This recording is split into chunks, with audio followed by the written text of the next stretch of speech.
Fratelli Tutti du pape François, la rencontre devenue culture suite. Numéro 217. La paix sociale est difficile à construire, elle est artisanale. Il serait plus facile de limiter les libertés et les différences par un peu d'astuce et de moyens, mais cette paix serait superficielle et fragile. Elle ne serait pas le fruit d'une culture de la rencontre qui la soutienne. Intégrer les différences est beaucoup plus difficile et plus lent, mais c'est la garantie d'une paix réelle et solide. Cela ne s'obtient pas en mettant ensemble uniquement les purs, car même les personnes qui peuvent être critiquées pour leurs erreurs ont quelque chose à apporter qui ne doit pas être perdu. Cela ne consiste pas non plus en une paix issue de l'étouffement des revendications sociales ou de la prohibition de toute protestation, puisque ce n'est pas un consensus de bureau ou une paix éphémère pour une minorité heureuse. Ce qui est bon, c'est de créer des processus de rencontre, des processus qui bâtissent un peuple capable d'accueillir les différences. Outillons nos enfants des armes du dialogue. Enseignons-leur le bon combat de la rencontre. Le bonheur de reconnaître l'autre. Cela implique l'effort de reconnaître à l'autre le droit d'être lui-même et d'être différent. À partir de cette reconnaissance faite culture, l'élaboration d'un pacte social devient possible.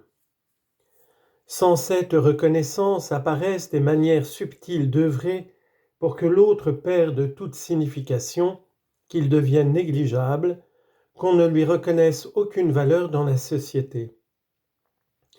Derrière le rejet de certaines formes visibles de violence se cache souvent une autre violence plus sournoise, celle de ceux qui méprisent toute personne différente, surtout quand ces revendications portent préjudice d'une manière ou d'une autre à leurs intérêts. Quand un secteur de la société prétend profiter de tout ce qu'offre le monde comme si les pauvres n'existaient pas, cela entraîne des conséquences à un moment ou à un autre. Ignorer l'existence et les droits des autres provoque tôt ou tard une certaine forme de violence très souvent inattendue. Les rêves de liberté, d'égalité et de fraternité peuvent rester de pures formalités s'ils ne sont pas effectivement pour tous. Il ne s'agit donc pas seulement de rechercher la rencontre entre ceux qui détiennent diverses formes de pouvoir économique, politique ou universitaire. Une rencontre sociale réelle met véritablement en dialogue les grandes formes culturelles qui représentent la majeure partie de la population. Bien souvent, les bonnes intentions ne sont pas souscrites par les secteurs les plus pauvres parce qu'elles se présentent sous un habillement culturel qui n'est pas le leur et avec lequel ils ne peuvent pas s'identifier. Par conséquent, un pacte social réaliste et inclusif doit être aussi un pacte culturel qui respecte et prenne en compte les diverses visions de l'univers, les diverses cultures et les divers modes de vie coexistant dans la société. Par exemple, les peuples autochtones ne sont pas opposés au progrès, même s'ils ont une conception différente du progrès, souvent plus humaniste que celle de la culture moderne du monde développé. Ce n'est pas une culture orientée vers le bénéfice de ceux qui ont le pouvoir, de ceux qui ont besoin de créer une sorte de paradis éternel sur Terre. L'intolérance et le mépris envers les cultures populaires indigènes est une véritable forme de violence propre aux élites, dénuées de bonté, qui vivent en jugeant les autres. Mais aucun changement authentique, profond et durable n'est possible s'il ne se réalise à partir des diverses cultures, principalement celles des pauvres. Un pacte culturel suppose qu'on renonce à comprendre l'identité d'un endroit de manière monolithique.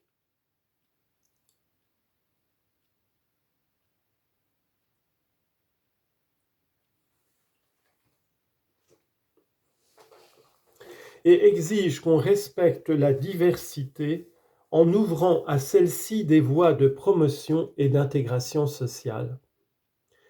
Ce pacte implique aussi qu'on accepte la possibilité de créer quelque chose pour le bien commun.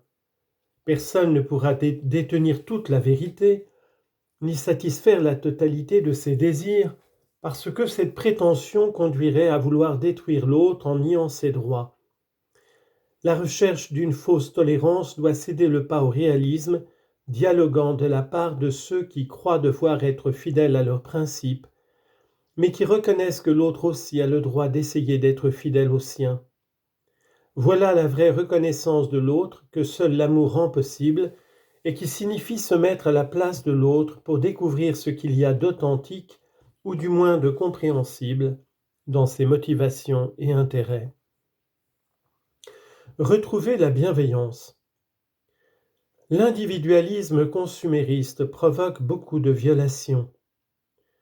Les autres sont considérés comme de vrais obstacles à une douce tranquillité égoïste.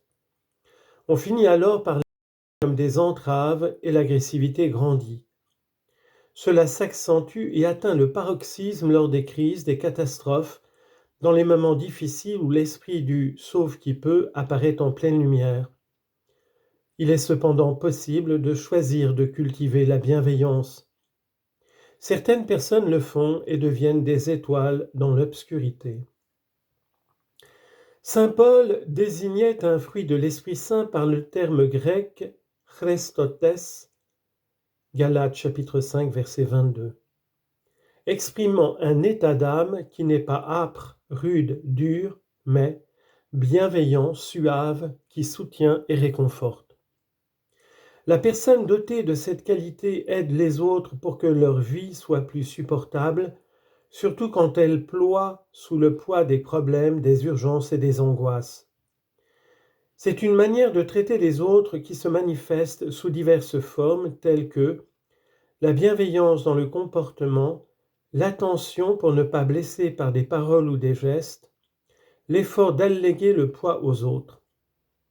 Cela implique qu'on dise des mots d'encouragement qui réconfortent, qui fortifient, qui consolent, qui stimulent, au lieu de paroles qui humilient, qui attristent, qui irritent et qui dénigrent. La bienveillance est une libération de la cruauté qui caractérise parfois les relations humaines, de l'anxiété qui nous empêche de penser aux autres, de l'empressement distrait qui ignore que les autres aussi ont le droit d'être heureux.